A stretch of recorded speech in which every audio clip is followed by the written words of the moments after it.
Ow! Stop! Wow. Aren't we lucky to have heard that original recording of two fully grown adults having a pillow fight in 1541? Simply marvellous. Hello and welcome back to the final couplet with me, Theo Cowan.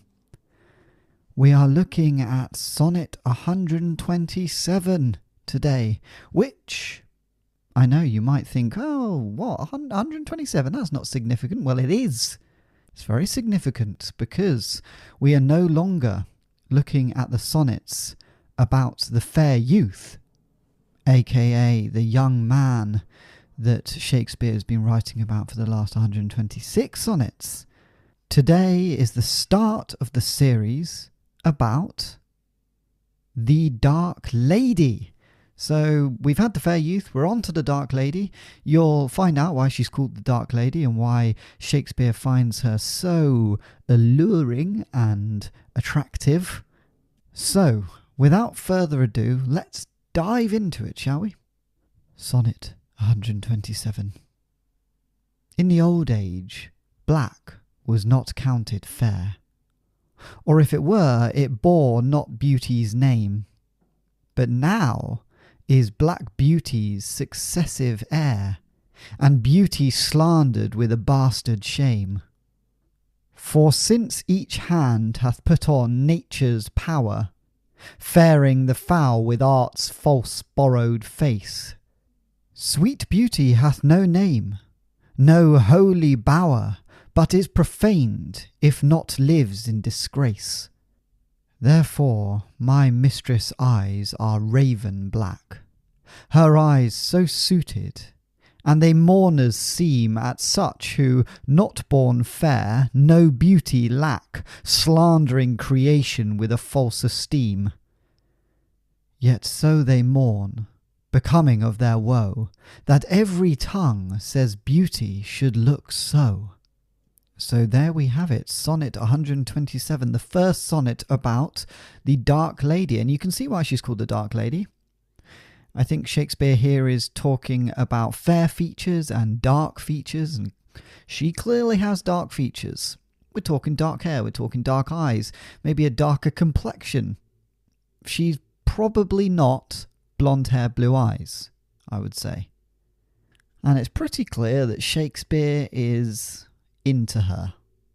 And you hear him talking about things that seem actually incredibly modern, like makeup and cosmetics, and how they are changing women's beauty. And Shakespeare really is saying, hey, I'm not into the makeup. Listen, I just like your features straight up. And this makeup, not for me, actually. People can try to make themselves look good with makeup, but I know what's going on. That's what he's saying. Which you do hear in the modern age, don't you? A lot of men say stuff like that, don't they? Maybe Shakespeare would be into the likes of Pamela Anderson. You know, she's stopped wearing makeup. Shakespeare would love that. Right, I think we should dive into this line by line and work out what the hell Shakespeare was going on about in Sonnet 127. So we start with, in the old age black was not counted fair, or if it were, it bore no beauty's name. So here he's saying back in the day, in the olden days, dark complexions weren't considered attractive. Everyone was like, dark complexion? No thanks, not for me. I'm into a fair lady. I like blonde hair and rosy cheeks and blue eyes. And people with darker features, you know, your dark hair, your dark eyes, your dark complexion, people certainly wouldn't have been calling them beautiful. They wouldn't have been considered attractive. And then he continues with, but now is black beauty's successive heir, and beauty slandered with a bastard shame. So here he's saying, but now this dark beauty is accepted and embraced as beautiful. And fair complexions, you know, that I said used to be sexy and compelling to people, now not so much. Not into it as much.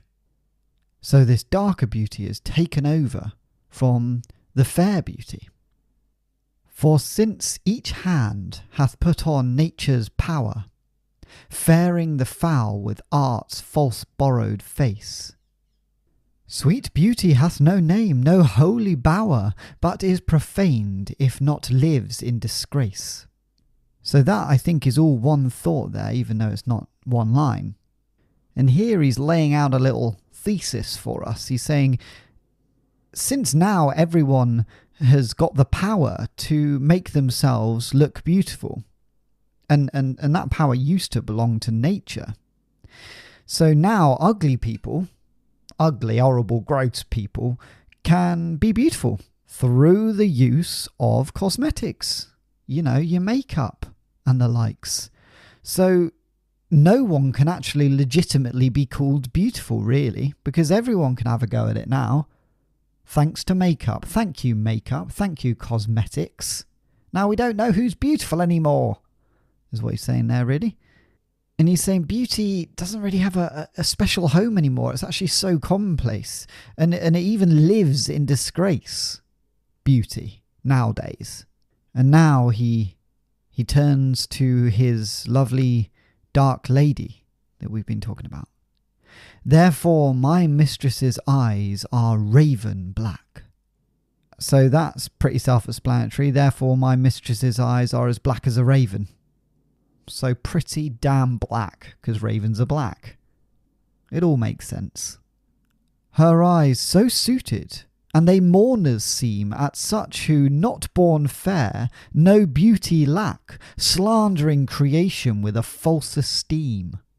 So in this section he's saying his lover's raven black eyes are well suited to today's fashion, really, and because of their dark colour, their blackness, they actually seem to be mourning those who were born ugly but have to artificially try to make themselves look beautiful through the use of makeup and cosmetics.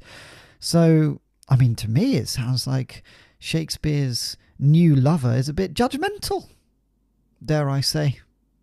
She's just looking at these so-called ugly women trying to make themselves look good through the use of makeup, and she's mourning them. She's going, oh, that's sad. That's sad to see. Sad to see you try and make yourself look good. Pathetic. I'm not sure if this is painting her in the best light, to be honest. But also, Shakespeare could just be putting this on her. I mean, she just has dark eyes at the end of the day.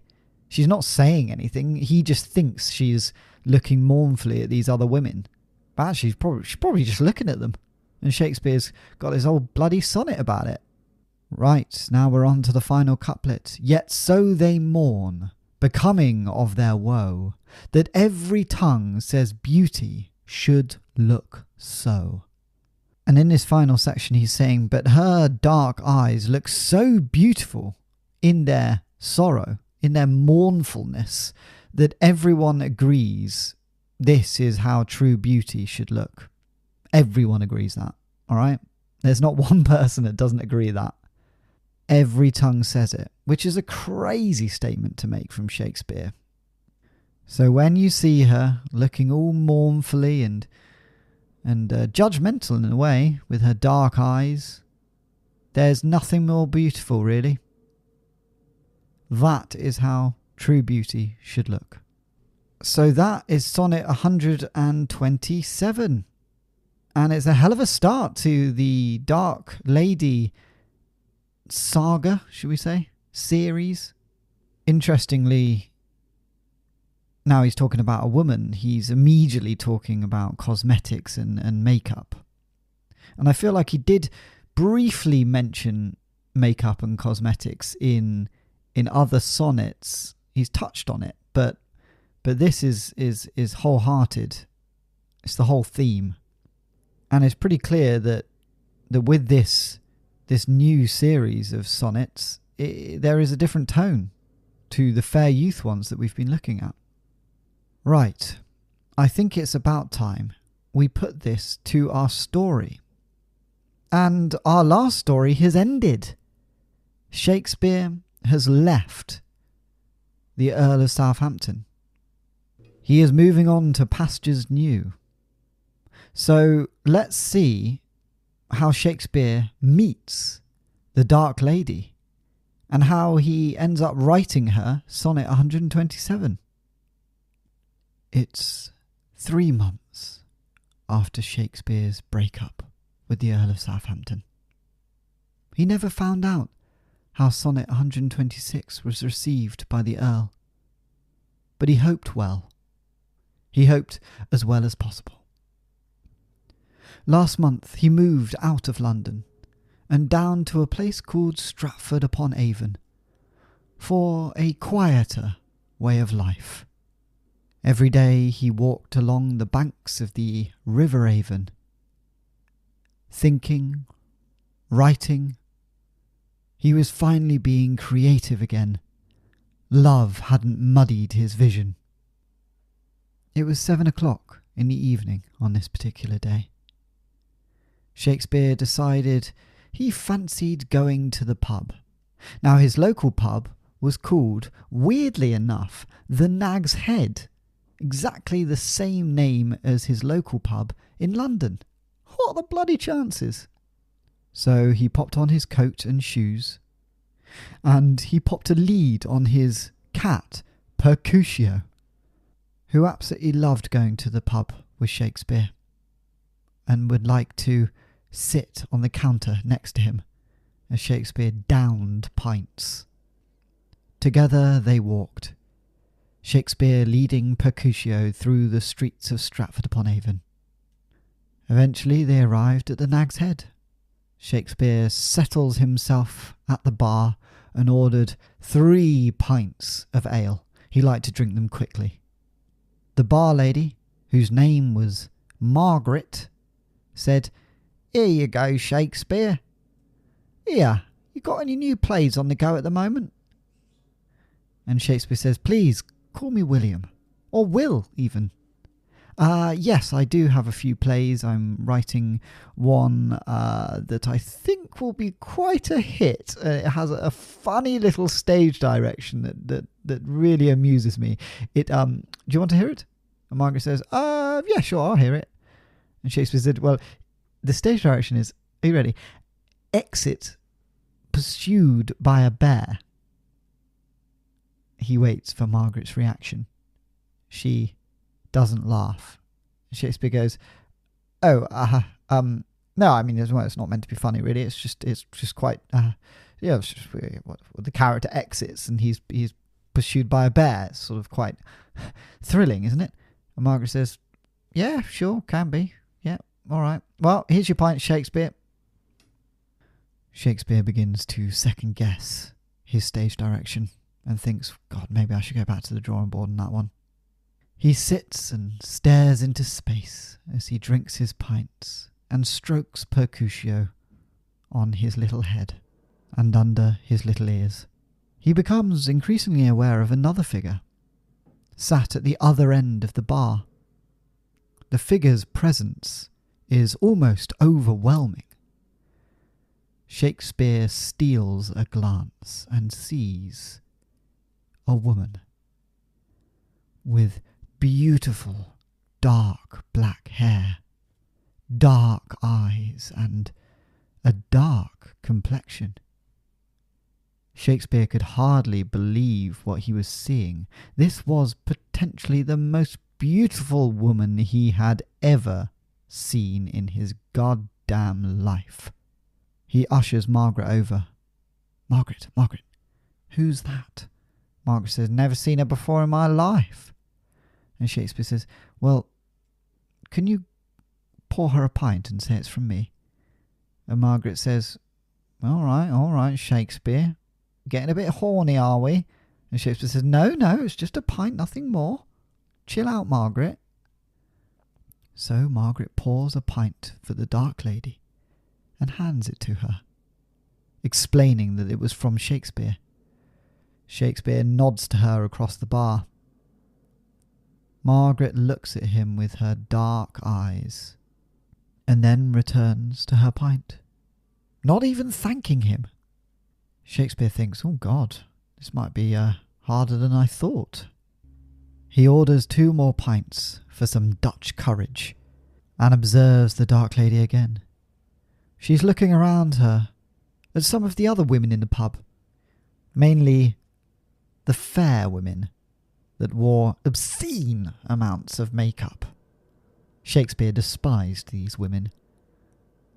They were ugly, and they tried to wear makeup to make themselves seem hot and sexy.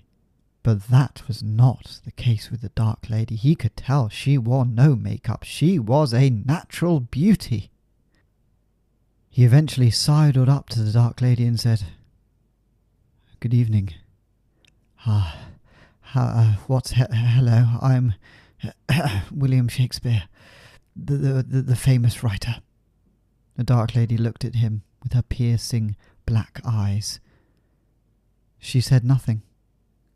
Shakespeare says, "Can I inquire as to your name?" The Dark Lady finishes her pint, puts on her long black coat, and glides out of the pub. Shakespeare tries to run after her, but she's vanished into the streets of Stratford-upon-Avon. Shakespeare thinks, God, she's going to be my lover. He quickly runs home and decides he is going to write a sonnet for the local paper, in the hope that his soon-to-be lover will read it. It shall be about her dark beauty, and how she is so much sexier than those women that wear makeup. He then realises he's forgotten Percucci at the pub and quickly runs back, grabs him, and returns home to write Sonnet 127. The next morning he takes it to the newspaper publishers in Stratford-upon-Avon and says, "You must publish this new sonnet of mine." And the newspaper says, "Yeah, absolutely, Shakespeare. It would be quite an honour, in fact, to publish this." And Shakespeare says, "Yes, I thought so. A lot of the stuff I read in your paper, if I'm being honest, is absolute trash, garbage, and fake news. And this is art. So you're lucky to have it, to be quite honest." And the paper says, "Yes, William Shakespeare, we know, we are very lucky. Thank you so much, Your Highness. Can I call you Your Highness?" And Shakespeare says, "Yes, you can, actually. And I want this published quickly, for I am waiting for someone to see it." And he leaves. By the afternoon, the paper has been published.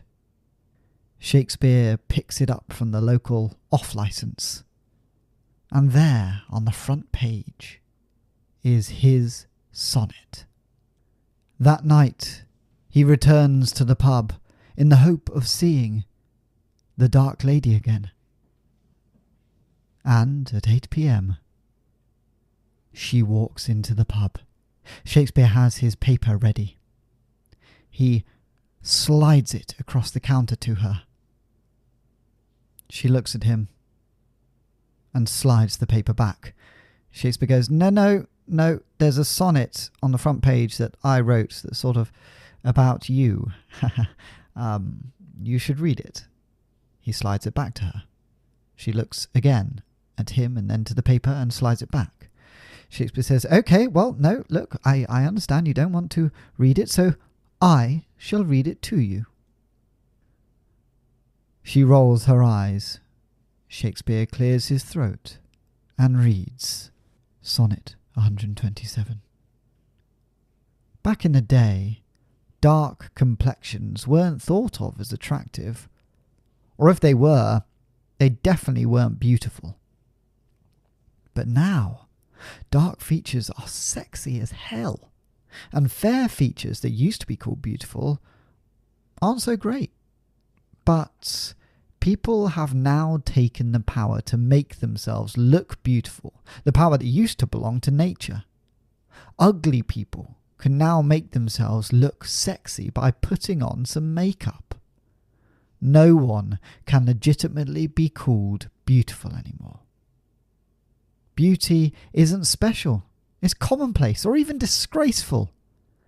That's why my lover's eyes are dark like a raven's, which suits today's fashion.